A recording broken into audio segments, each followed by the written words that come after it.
All right, this is 3 things I've learned skating switch. If you've ever slammed so hard that you questioned your own existence, go ahead and hit that like button. Please share and subscribe.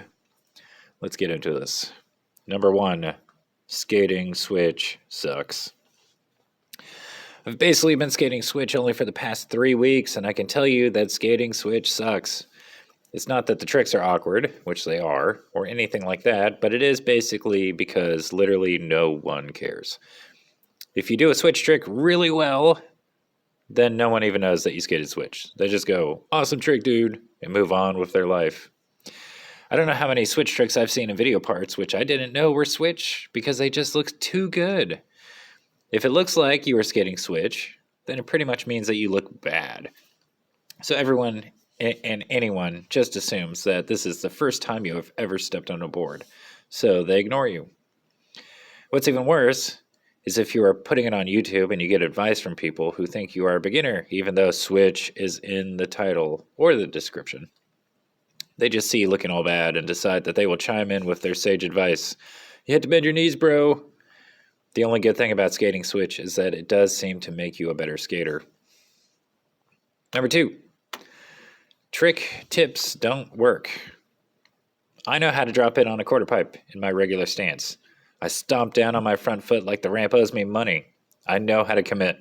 Did it help? No. Because it's still scary doing something new. I thought I had it. My buddy just said, not today. This is how it works when you are doing something brand new. The adrenaline is going and you are fighting your fear and your tricks turn into a yes-no question. Do I feel like I'm going to make it? Yes or no? Your brain literally can't process the trick the same way you process a trick you've done a million times.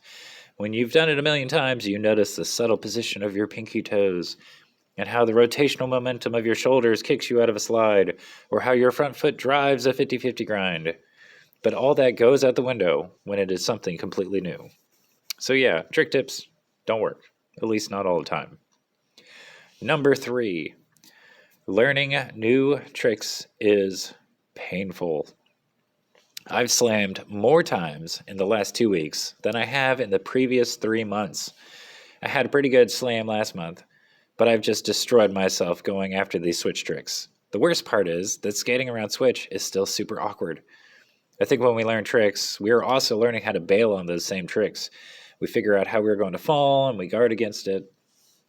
But with completely new tricks, you don't know where the danger is, and you haven't figured out how to bail. The slams, they just creep up on you. No wonder people don't just go out and try new tricks every day. They get spanked by reality, and they go back to their comfort zone. So why am I doing this? I don't know. The idea is, my hypothesis is, the more comfortable you can be on the board, the more tricks you can land, and then there are more possibilities to explore. I've always wanted my skateboarding to be like jazz. I want it to be able to flow spontaneously when I'm at the park. I just want to be able to flow. It's great for that, but on the performance side of skateboarding, man, skating switch just kind of sucks. All right. Please like, share, and subscribe. Tell your friends, tell everybody about this silly old man who thinks he can skateboard on YouTube. All right, as always, thanks for checking me out, and I'll see you next time.